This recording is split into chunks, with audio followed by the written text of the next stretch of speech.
Glad that you are here, taking a little bit of a break from the week, from homework, from whatever you got going on, to hang out with us for a little bit.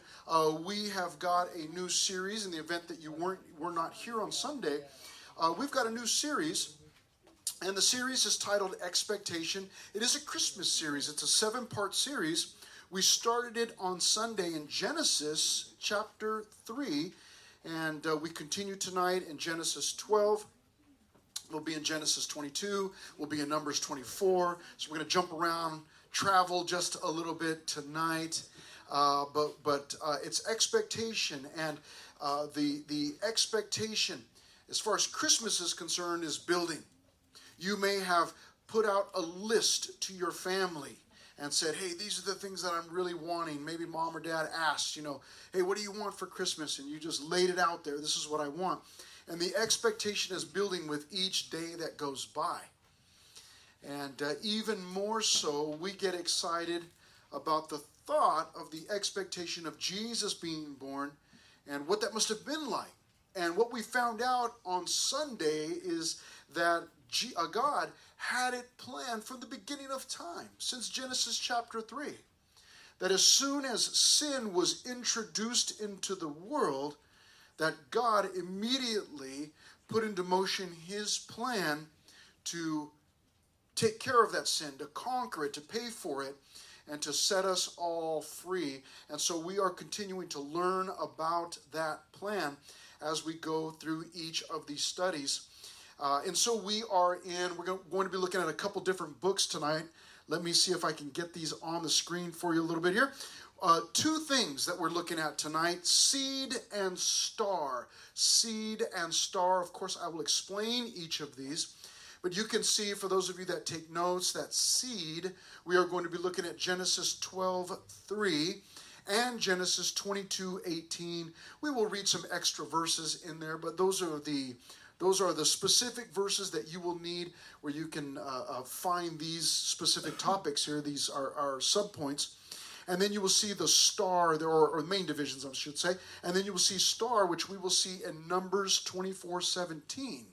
Now, Christmas is very, very exciting for lots of different reasons. But oftentimes, when it comes to Christmas at church, what can oftentimes happen is, okay, let's go to the Isaiah 7 passage, which we will do, actually, in the next couple of weeks.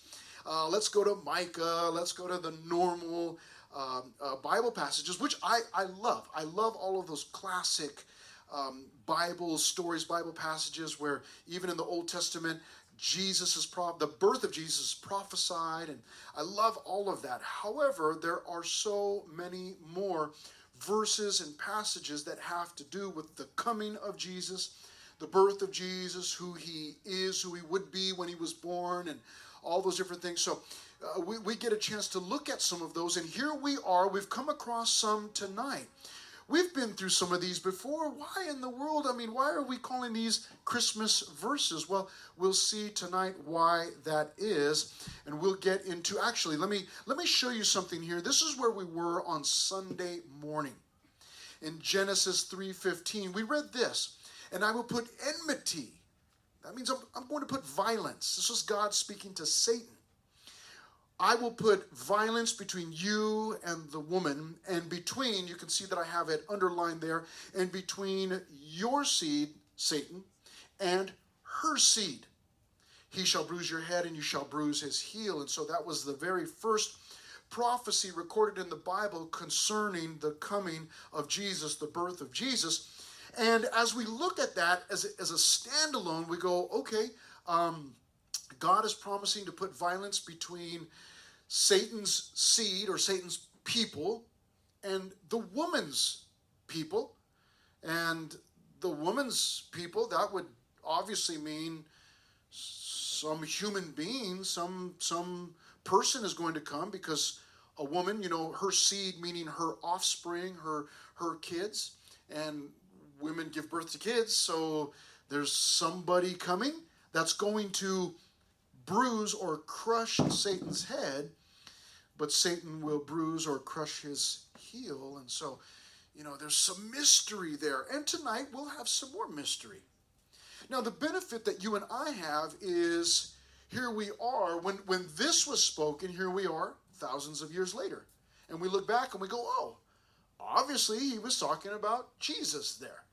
And in the verses that we look at tonight, we'll do the same thing. We'll look and we'll go, oh, well, obviously he's talking about Jesus there. However, when these prophecies were first spoken, when these events first took place, it was not clear.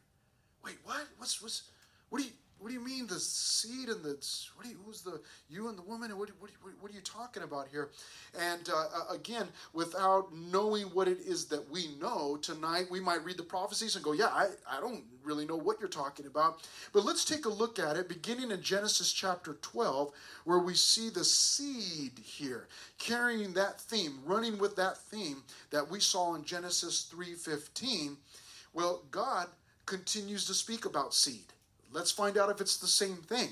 In Genesis 12, verses 1 through 3, and we're going to focus on verse 3, but I do want to read verses 1 and 2 because this is one of my all-time favorite stories in the Bible. Because it is so very daring. And I've got to be careful that I not get stuck on these other two verses and not have enough time for verse 3. So let me try and read through here and move on with the story. Verse 1 says, now the Lord said to Abram. Now Abram ends up getting his name changed to Abraham. Okay, so same guy, Abram and Abraham. And here's what God said, Yalak, Y-A-L-A-K, Yalak. It means to get out or go, but it can also mean come. And so God here says, get out of your country. So it sounds like God's kicking him out. Get out of your country. From your family. So leave your country, leave your family, and leave your father's house. He told him that because Abram and his wife Sarai, they were both living in his dad's home. But that was very, very normal. I mean, it's obviously very normal today because housing is so expensive and lots of times we have multiple families living together. But in that time, it was very normal for the dad, the family, to really just add on to the home. And then they would have the new bride in there, and the son and the new bride, and the family would continue to grow and live together. But God says something serious. Get out of your country. Leave your family. Leave your father's house. Now, he's not telling him, when he says leave his family, he's not telling him to leave his wife. He's just saying leave your extended family, but then he gets specific. Leave your father's house. You got to leave your dad's house too. To a land that I will show you. Now, I told you the word Yalak, get out, Y-A-L-A-K. Yalak means get out or go, but it also means come. Now, both of those are being used here. Here's how we know that. He's not just telling them, get out of your country and leave your family, leave your country, leave your family, leave your father's house, just go away. Because notice what he says at the end of verse 1. To a land that I will show you. If I'm just sending somebody away, I can't show them where to go. I have to go with them. I have to lead them. I have to take them there. So God is at the same time saying, Abram, I guess technically at that point, Abram, leave everything that is familiar to you. Leave everything that is safe. Leave everything that you know. I want you to leave it all, and I want you to come with me to a new country. That's kind of exciting, but it's also a bit terrifying. But that's part of the excitement, right? When you're going somewhere, when you're just, we love to use the word random, let's just randomly go somewhere, or let's just go, road trip, where we're going to go, I don't know, let's just go on a road trip. We love that thought of like, let's just hit the road and let's just get out of here and go see what happens. Where are we going to stay? I don't know, we'll just sleep in the car, we'll just sleep on the side of the road, we'll sleep under a tree or something. Some of you are like, no way. We can go out and adventure, but there better be a hotel every single night. 5-star service, right? But we love that idea of like, let's just get out of here. And God's saying, listen, let's go. Abram, Sarai, let's go. Let's get out of here. Leave this stuff behind and let's go. And so he's inviting him on this adventure. How exciting. But then what he does next is he gives them some assurance, some blessings. He says in verse 2, I will make you a great nation.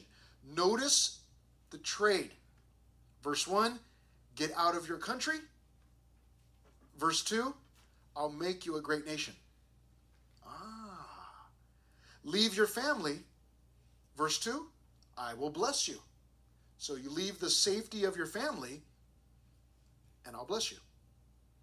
And make your name great. So leave your father's house, and I'll make you Father Abraham. Had many sons, and many sons had Father Abraham. See what I'm saying? He has a great name. We still sing songs about him. That's crazy because he was the father of faith. And so leave your father's house, and I'll make your name great. I'll make you into Father Abraham. And that's exactly what he did. And at the end of verse 2, and you shall be a blessing. Up to that point, we're not sure that Abram was a blessing to anybody. We're not really sure. We don't know much about him. We'll learn something about him in just a moment. Careful with those phones, man. Especially when mom's watching, huh? Careful. Now, listen. Has he been a blessing to anybody? We'll find out a little bit about him, but we really don't know much before this. Verse 3 says, I will bless those who bless you. This is God speaking to Abram. It's like, man, you leave, follow me by faith. I'll bless those who bless you, and I'll curse him who curses you. In other words, here's what he's saying to Abram. He's saying, leave all of that safety, leave all of that security of your country, your family, your father's house, and I will become everything that you need. I'll give it to you, I'll become everything that you need. I'll bless those who bless you, I'll curse him who curses you. And then finally our verse, here in verse 3 at the end, and in you all the families of the earth shall be blessed. Now, again, reading that as just a standalone, we go, all the families of the earth shall be blessed. All the families of the earth shall be blessed. And in you all the families of okay, what exactly does that mean? Now, you and I, because we have the benefit of being alive now and looking back over all of the New Testament, all of the Old Testament, we know what that means. It means that the Messiah, Jesus, was going to be born through Abraham. He's the original Hebrew. And so we know that the Messiah is coming through his family line. But at the time that it was spoken, I imagine that Abram must have just thought, like, oh, okay, that sounds great. I don't know why all the families of the earth would be blessed through me, but okay. Now we're going to get some clarification in a little bit here as we get into to chapter 22. But for now, I want you to understand that at the end of verse 3, when he said, and in you all the families of the earth shall be blessed, that was a promise to Abram. You're going to have a family. You're going to have kids. And one of those family members down the line is going to be the Messiah, is going to bless all the families of the earth. Okay? Now, okay, we go, okay, yeah, that sounds great. Okay, it's fine, fantastic. But please, walk with me. You're in Genesis chapter 12. Go back just one chapter, chapter 11. You might have to turn the page. You might not even have to turn the page. But in Genesis chapter 11, we learn a little bit about Abram. At verse 29, then Abram and Nahor took wives. These are brothers. The name of Abram's wife was Sarai. And then it goes on to tell us about Nahor's wife. But look at verse 30. And this is what it tells us. Imagine this. But Sarai was barren. She had no child. In other words, Abram and Sarai were married, but Sarai could not get pregnant. Now, when we go back to chapter 12, verse 3, and we read God saying to Abram that in you all the families of the earth shall be blessed, and we go, wait, he's going to have kids, and one of those kids is going to eventually, one of those kids that he's going to have in his family is going to be the Messiah, Jesus? How's that even supposed to happen if Abram, the one that this is all starting with, Abram's wife can't even have kids? Now, if you read the story of Abram or Abraham and Sarai or Sarah, you find out that it becomes quite messy because they got a promise from God, and they decided, thank you very much for that promise, God. We'll take it from here. And once they did that, they messed it up pretty badly. Of course, God fixed it, but it had an effect on the entire world to this day, actually. But that's for another study for another time. Now let's get some clarification concerning this phrase, and in you all the families of the earth shall be blessed. Go with me to Genesis 22. We're all done with Genesis chapter 12. Let's go to Genesis chapter 22. Genesis chapter 22 takes place several years after Genesis 12. And in fact, by the time we open up to Genesis chapter 22, guess what Abraham has? Abraham obviously has a new name. It's not Abram, it's now Abraham. But also, he got a kid. He got a son. He's got a couple of sons, but here's the son of promise here. This is the son that God promised him. This is not the Messiah. This is not the one that is going to bless all the families of the earth, but it is a start, because when God promised him that, Abraham couldn't even have kids. His wife couldn't even give birth, couldn't have kids, couldn't get pregnant. But now we see many years later in Genesis 22, we see that Abraham actually has had a kid. Well, I guess he didn't have a kid. His wife did, right? But now they've got a son. And we're only going to focus on one verse, but I do want to read through this story very briefly. So I won't stop to give any explanations. We'll just read the story so that we have the context and all. Verse 1 of Genesis 22. Now it came to pass after these things that God tested Abraham and said to him, Abraham, and he said, here I am. Then he said, take now your son, your only son, Isaac, Isaac, whom you love, and go to the land of Moriah Alexander, and offer him there as a burnt offering on one of the mountains of which I shall tell you. So Abraham rose early in the morning and saddled his donkey, and took his 2 young men with him, those are servants, and Isaac his son. And he split the wood for the burnt offering, and arose and went to the place of which God had told him.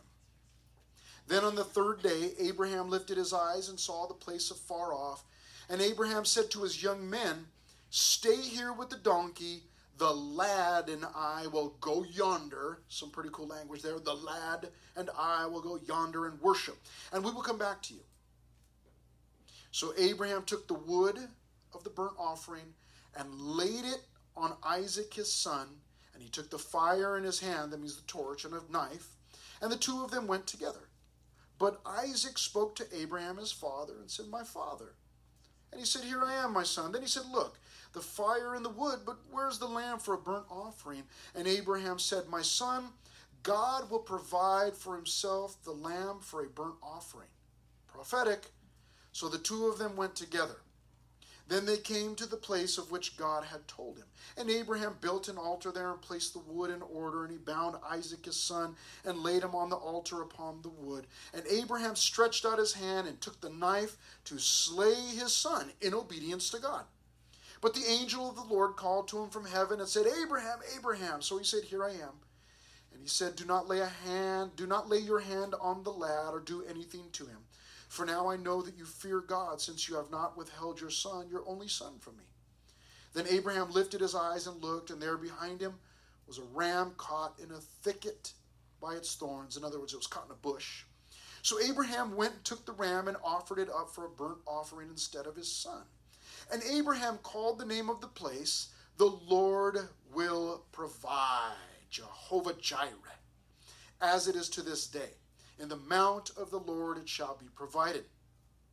Then the angel of the Lord called to Abraham a second time out of heaven and said, by myself I have sworn, says the Lord, because you have done this thing and have not withheld your son, your only son.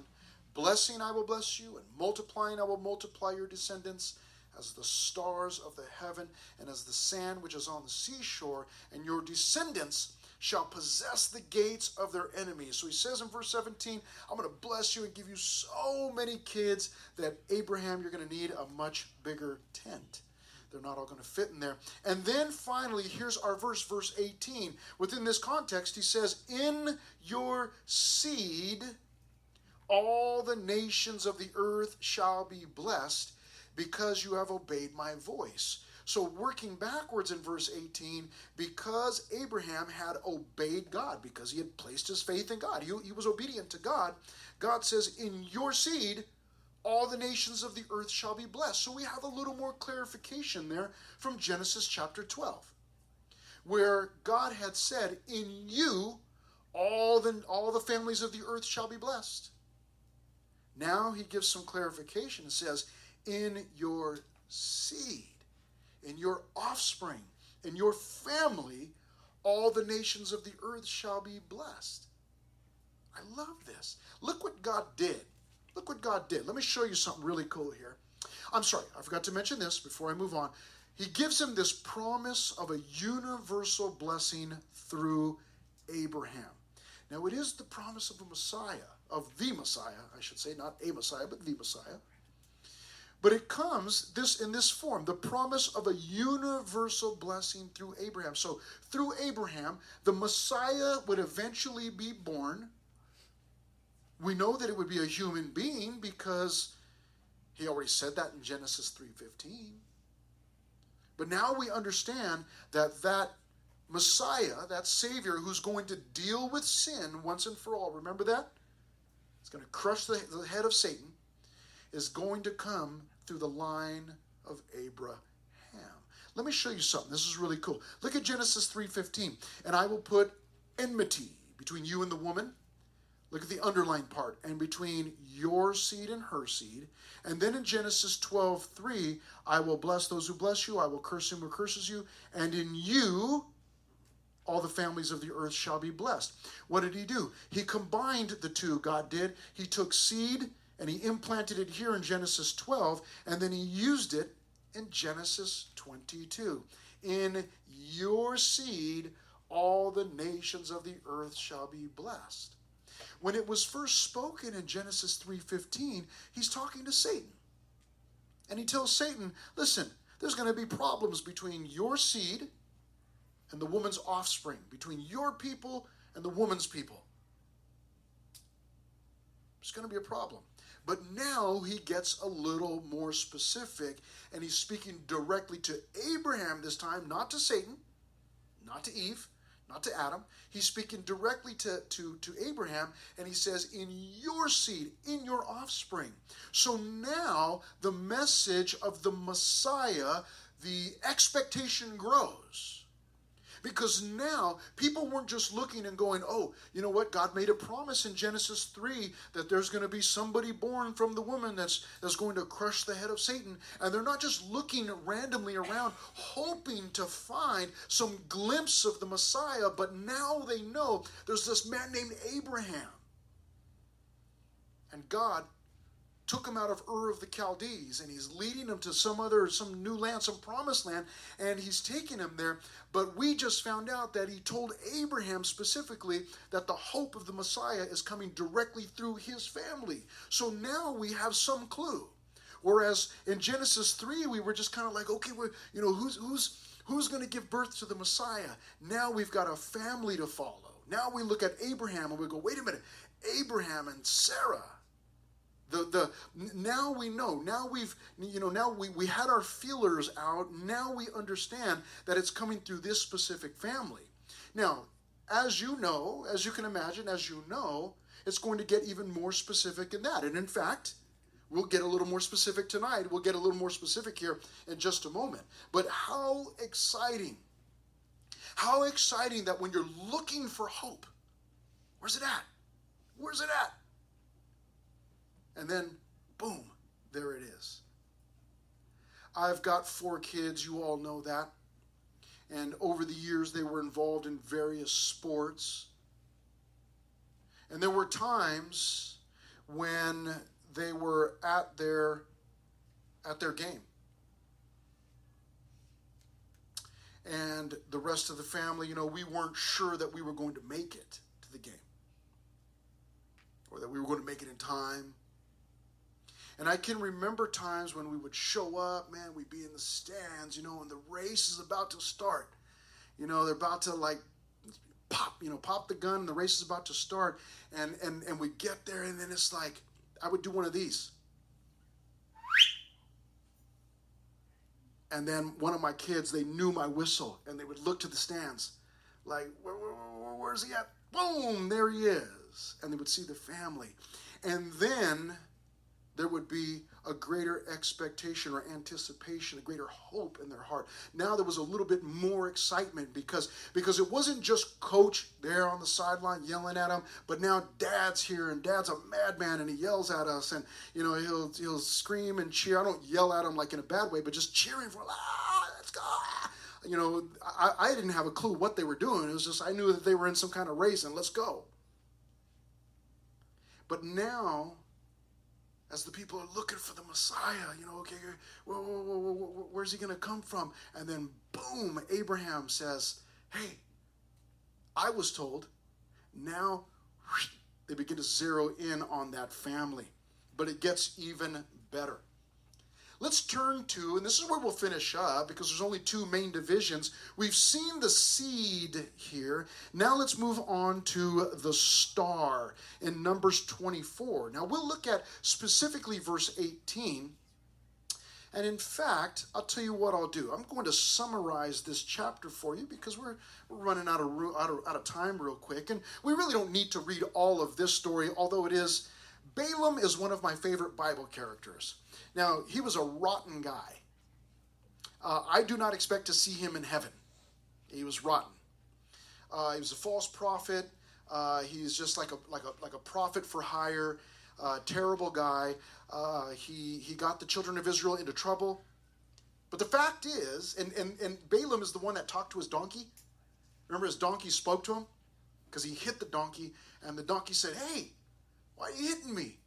And then Balaam just cracks me up every time. I've read it so many times over the years. But he just talked to him. He's like, because you're taking too long. Let's go and move it along. It's like, Balaam, your donkey's talking to you. That's not a big deal, huh? But he just carries on this conversation with the donkey. But here we have, in Numbers 24, the story of Balaam when he's supposed to be cursing Israel. And I'll summarize it for you because there was this king named Balak from Moab. And Balak says, Balaam, I'm going to give you some money.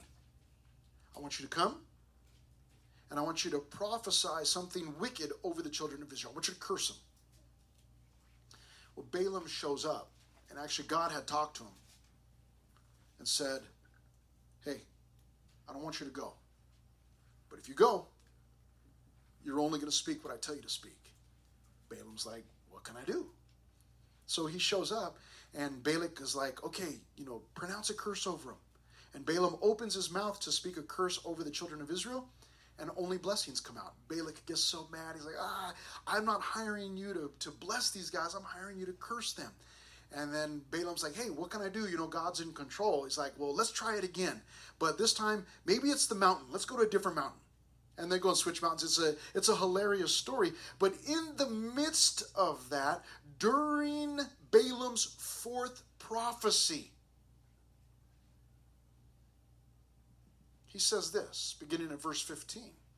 So he took up his oracle and said, the utterance of Balaam, the son of Beor, and the utterance of the man whose eyes are opened. So he's indicating that his eyes have been opened. The utterance of him who hears the words of God. So not only are his eyes open and he can see into the future, but he can hear the words of God.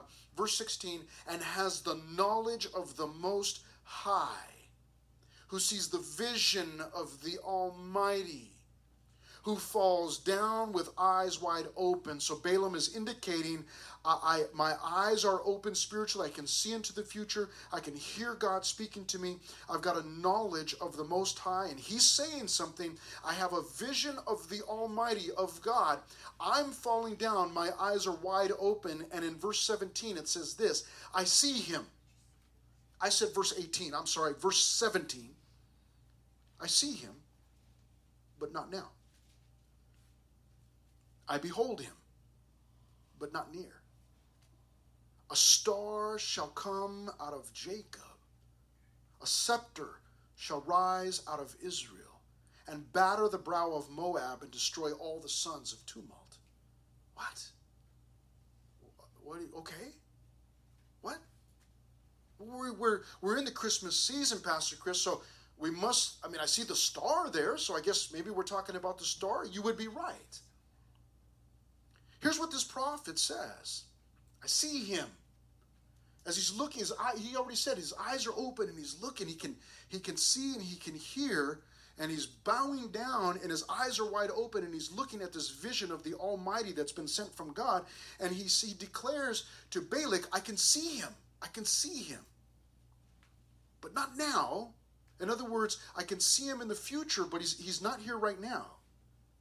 And I behold him. I can see him, but he's not close. He's far away. And then he describes, a star shall come out of Jacob, a scepter shall rise out of Israel. Now, we've heard of Jacob and Israel. We go, okay, Israel, that's the land of Israel, I guess. And there's going to be a star and a scepter. A scepter would be like one of those, like a cane that a king royalty would use. That was a scepter. It was a symbol of their royalty. A star shall come out of Jacob and Israel. Here's what you need to know. Jacob and Israel are the same. When you read the story of Jacob, Jacob got his name changed to Israel. And sometimes he's called Jacob, and sometimes he's called Israel. And sometimes God calls him Jacob, and sometimes God calls him Israel. But they're one and the same. So when he says a star shall come out of Jacob and a scepter shall rise out of Israel, it's poetic, but he's saying that the star and the scepter are going to come out of the same place. Now, again, we might go, well, he's just talking about Israel. That's not necessarily talking about Jesus. Oh, who else could be a star? And if we're talking about a scepter or royalty, who else could fulfill that? But as far as our study is concerned, here's what we need to know. We found out just a few minutes ago that there's a promise made to Abraham that the Messiah was going to come through his family. You go, okay. But here it's talking about Jacob. Jacob has a grandfather. Anybody know who his grandfather is? Who is it? Abraham. So now, we just went from Genesis 3 and the woman saying, God saying to Satan, hey, the woman's going to have a kid. Okay, that's like, the earth is eventually going to be filled with kids. Like, where's the Messiah going to be? Well, then when we went to Genesis 12 and Genesis 22, we found out, we got a little more specific, and God said, well, through Abraham. It's not just out there randomly. I chose Abraham, and through Abraham, the Messiah is eventually going to come. Well, now we just found out it gets even a little bit more specific, because in verse 17, it's not just going to come through one of Abraham's sons, but it's going to come through Isaac and then to Jacob. Jacob being his grandson, Isaac his son, and then Jacob. And we're finding out here that this star shall come out of Jacob. Now, what star are we talking? Are we talking about the Christmas star that the wise men were following? Well, perhaps. I'm okay with that. I like that. And perhaps that's exactly what he's saying. That this star, given this indication, you can imagine if you were an Old Testament person before the New Testament ever came along, and you're studying the Bible to go, okay, where's the Messiah going to come? We know that there's going to be some kind of Savior. Well, I don't know. In Genesis, it says this. In Numbers, it says this. It talks about a star coming out of Jacob. And then all of a sudden, the wise men show up. And what do the wise men say? Hey, we saw a star in the east. Where's the king? Where's the one that's been born king? A star and a king, a star and a scepter. And so these were all clues. They were clarifying the anticipation, the expectation was building, expecting the Messiah. Now they can expect it not just from the human race, from the woman, but now they can expect it from the family of Abraham, but even more so, they can expect it from the family of Jacob now.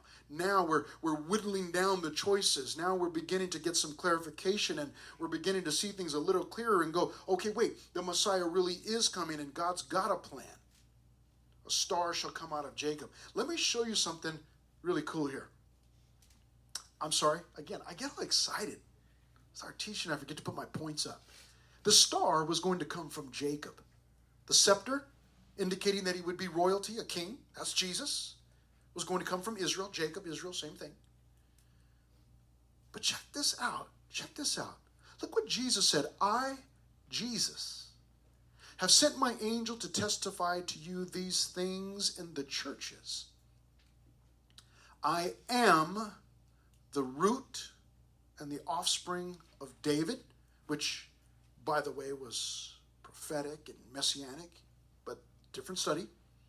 And then look what he says, the bright and morning star. The bright and morning star. The bright and morning star. This is Jesus.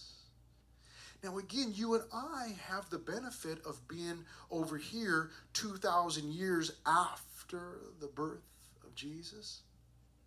So we can look back and go, oh yeah, it's all clear. Genesis 3, Genesis 22, Numbers 24, sure, it's all clear, man. It's just, yeah, it all makes sense. But as they were getting these little pieces, they were not understanding all of it. But God was giving little clues. Now the question is this, why would God give little clues? Why not just drop it on them all at once? Why give little clues?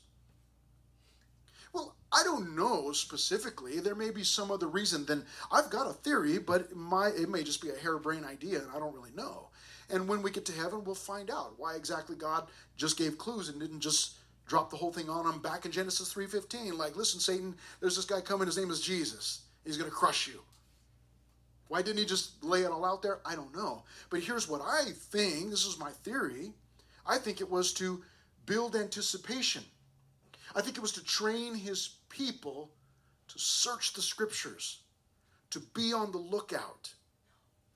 Because now, as they get these little clues along the way, now they're looking like, where's it at? Where's it, what's going on? Now they're, as I said before, their antennas are up and they're looking like, oh, where's Jesus? Where's the Messiah going to come from?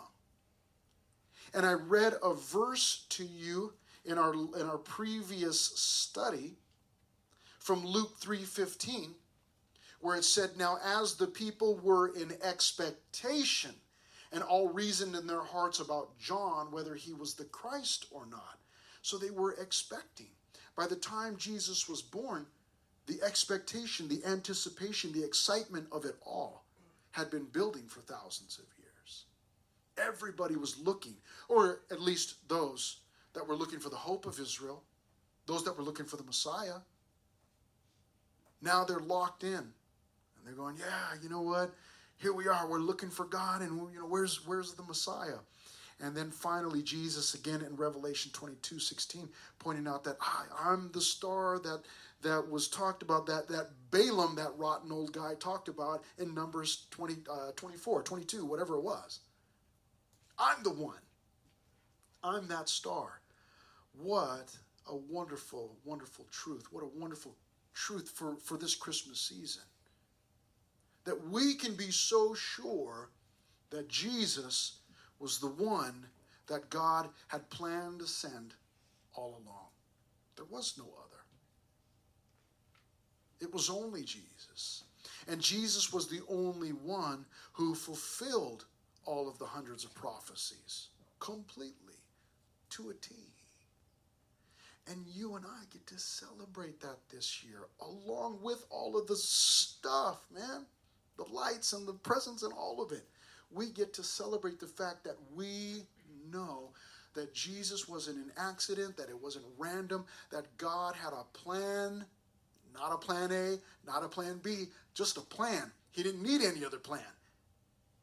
It's just one plan, and that plan was Jesus. And we know that. And that's why the season brings us so much joy, because we know, It really was all about Jesus, right? It wasn't just some sign that you saw at Hobby Lobby. Jesus is the reason for the season, right? It wasn't just a sign. We know. That's what the Bible explains to us. What wonderful, wonderful news. Father, thank you so much for tonight. And Lord, as we